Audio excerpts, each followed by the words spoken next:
15 billion years to get there. And then once we get there, I can't tell you what'll happen then. I don't know. That's between us and God.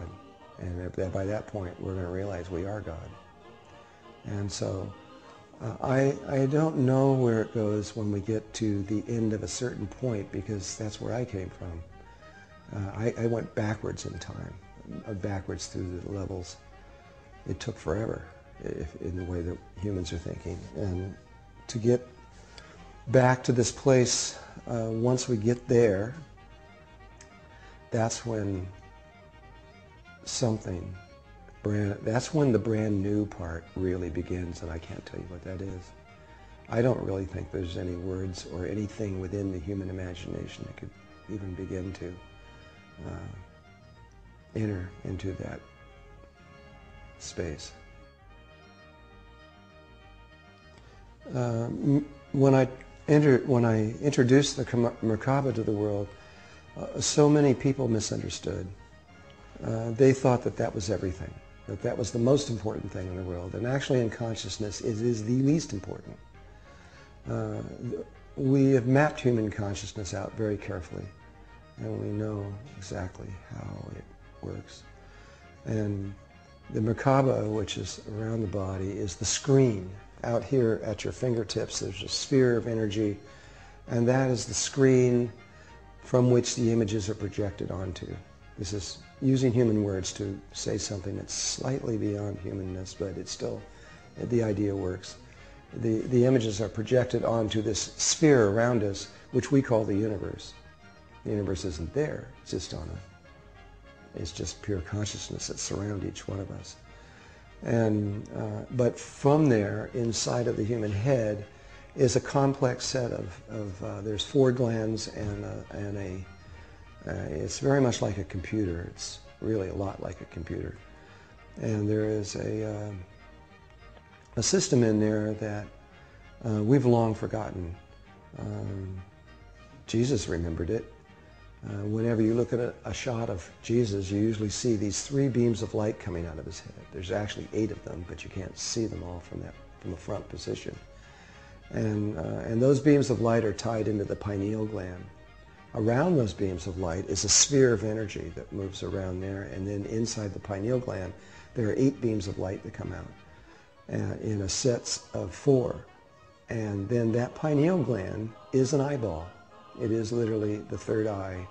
It is hollow. It has color receptors inside of it. It has a lens on top of it. And that is connected behind it to something that's squeezed around it called the thalamus. And the thalamus gland, or glands, there's 2 of them, have a long tube that go down to the roof of the mouth.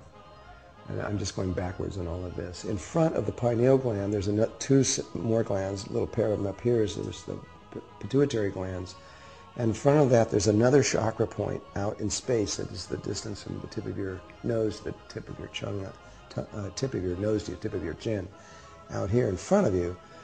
And when all those glands are lined up, and there's a very specific way you do that, which has to do with your tongue, because your tongue is the key to higher consciousness. These things all seem strange until you actually understand how they work. Actually, I can tell you very quickly. When you look at human conception, it begins as a sphere, which is the ovum. Sperm comes in and conception takes place. And then it divides into 2 through mitosis. Then it divides into 4 and forms a perfect tetrahedron. Then it goes into 8 and forms a star tetrahedron, which is the key to the merkaba. Which is a cube, and then it continues to growing, and this is in one of the books, where it then forms an apple shape that is hollow inside. That's at 512 cells. And that is and in the book we stopped there. Well, if you continue on with pure medical research and just study the books, what that becomes is the heart. And there is a stage of development where every one of us was in our mommy's womb, and our body, our entire body, was our heart and nothing more. And then at one stage, our body came out of the heart and emerged out, our hands and our feet and our head and everything like that, and the heart was tucked in, and we became the fetus that we were familiar with. Just from that, you can see why the heart is more important than the brain. It's older. It's more established. But what is the first part of the human body that comes out of the heart? The very first thing. It's the tip of the tongue. The tip of the tongue emerges out. And so intuitively you can see that the tip of the tongue is directly connected to the sacred space of the heart, where creation takes place. And so when one is in their heart, and they must be in their heart, not in their brain, and they're sitting inside the sacred space of the heart, and they put the tip of the tongue on the roof of their mouth and begin to massage a very specific spot, it causes a sexual stimulation between the heart and the brain. It stimulates the thalamus.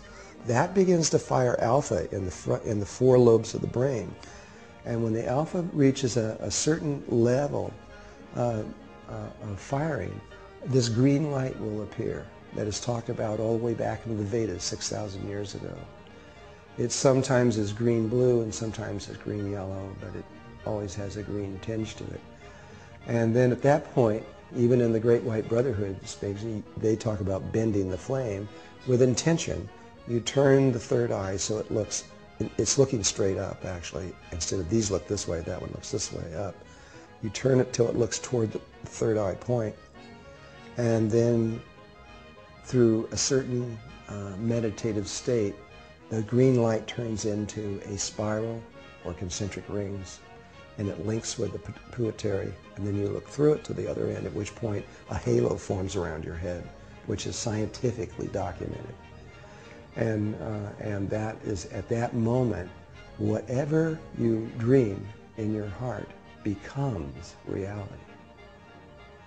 And that image passes out through the outer edge, not in the body. Stanford has been trying to find the neurological link, and they can't find it because it's not in the body, it's on the outside. It moves over the toroidal fields that are outside, the electromagnetic fields, and then it comes into that point, first projects around the head and then projects around the body. And so if you were to dream an image, it becomes the reality that the entire universe now lives in. And so it can create from nothing. When you create from that way, no one in the universe knows it's happened except you, or a group, if there's a group of people who are doing it, because it changes everything, past, present, and future. And all trace of the old way has no longer exists. It's just like changing a channel on a TV. It isn't there anymore. This creation ability, of which is within every single human being in existence, it is this ability to create, which is our birthright. That is what the earth is about to remember. This is not a learning process. It's a remembering process. And we are about, slowly, people all over the world are going to start remembering what this is about. You're going to see the world begin to change in ways, but you won't remember the old way unless you were part of the creation. And slowly, we're going to end into another way. We always know that the way that it will be created is always a good way, because the heart will never do anything that is detrimental to anything else, because the heart knows all life is one. And so it doesn't think in polarity. It never thinks me and you are outside. It always looks for an image that is good for all life everywhere. And so this process is not one where there's any fear involved in this at all. It's a process that is used by babies and children. And from the Hindu point of view, initially are called the siddhas. They are the powers. And there is a danger initially, because you can enter into certain levels of this from the brain only. In other words, through the ego, while the ego is fully intact. And so, and if the person can't get the ego out of the way, and the ego